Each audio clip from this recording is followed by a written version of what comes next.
Hi,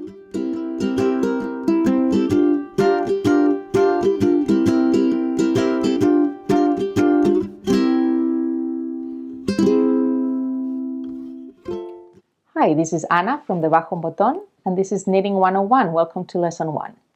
In this lesson, we're going to explore knitting tools, which include knitting needles, small tools. There are only a few that you really need, but there are some that will come in handy and are nice to have. And then we'll talk about the yarns. When we talk about knitting needles, we'll be exploring not only the different types, but also the materials and how they will change your project.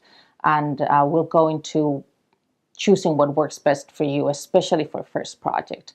And we'll do the same when we talk about yarns. There's a huge variety of yarns out there, and some of them are very nice and very tempting to buy, but they might not be the most adequate to start a first project. So we'll, explore them and talk about their different properties and what will be most adequate for your first project.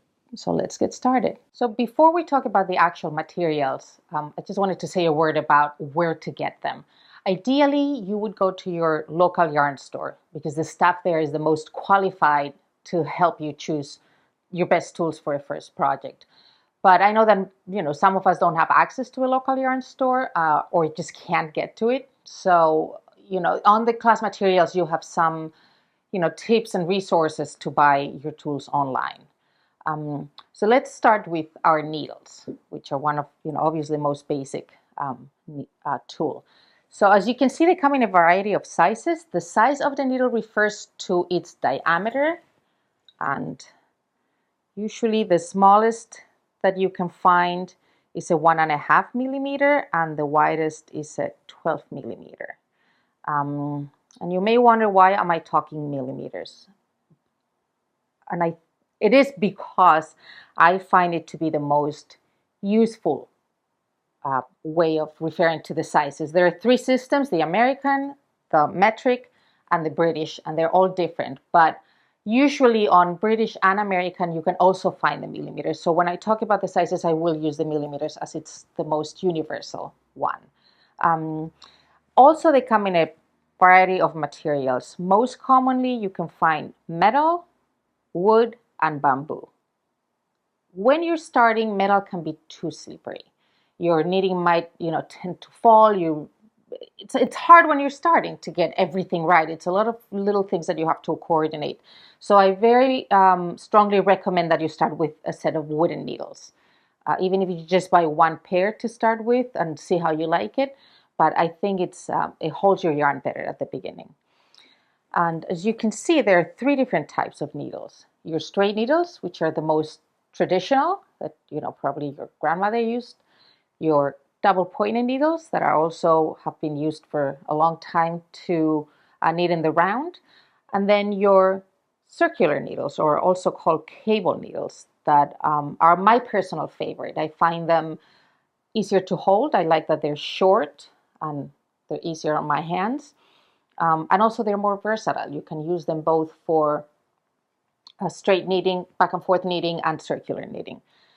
The problem with them is that since the cable has to accommodate a certain number of stitches, you can end up having too many. You buy a short one, let's say in size 5 or in size 5 millimeters to knit a little baby hat, but then you're going to need another 5 millimeter in a longer length to knit a sweater.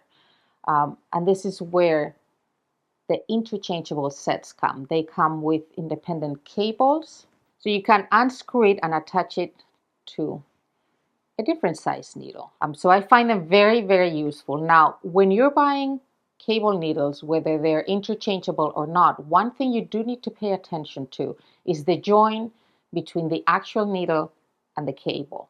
You want to make sure that it's smooth. When you run your fingers through it, you don't want a snag and show you a bad needle that you definitely don't want to get. So here you can see how the cable is thin and this part of the needle is much wider right off the bat. And when you run your finger through it, you can really feel it. You're always going to feel it. There's no way it's going to be a perfectly invisible, totally smooth joint, but you want it to be as smooth as possible so your yarn doesn't snag and get caught on it. So that's basically all you need to know about your needles. Let's move on to our yarns. Now, one thing that you need to think about, especially if you're buying online, is whether you want to get a skein or a ball instead of a hank. These are hanks, and you can't knit with them right off the bat. You have to turn them into a ball of sorts, or what we call a cake. If you're buying in your local yarn store, they will be able to do it for you. They'll use their yarn winder and they will give you a cake.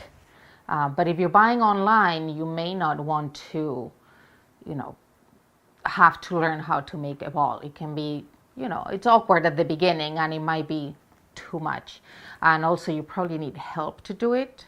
You can theoretically drape it on the back of a chair and make your ball, but it really is not that easy to do if you've never done it before. So you may, if you're buying online, make sure you're buying either a skein, which just means, an oval, or a ball.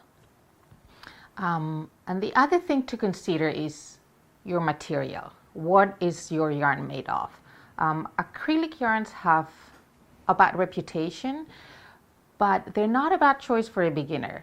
Ideally, again, you will be able to go to a store and actually touch the yarn. Some acrylic yarns are really not nice to hold. They're scratchy, they don't have any stretch, and they're not very good for beginners. But there are other ones that make very good choices. You don't want to invest a lot of money on a very nice yarn to begin with. You want something that you'll be able to make a few small samples with that will, probably even snag or break, and you're not going to be suffering over your hard spent money or your beautiful yarn. So you have your animal fibers. This is wool, these two are alpaca, and this one is Angora. Angora is one that I really discourage you to buy until you are very comfortable with your needles. It breaks very easily. It's lovely, it's very soft, but the fibers that it's made with are very short, so it tends to break easily and it can be very, very frustrating. There are some washable wools that would be great for a first project. This is one of them, and it's not expensive if you really don't want to deal with an acrylic. And then you have your plant fibers like linen, which are also not an ideal choice for a beginner because they're not flexible. They have very little give. It doesn't stretch enough, and when you're starting to knit, you're going to be a little stiff and you're going to be pulling on your yarn a little hard. So you want something that give in a little bit. Another thing that you want to be aware of is novelty yarns. This is a boucle yarn. There are many kinds. They have fringes, they have all sorts of decorative elements.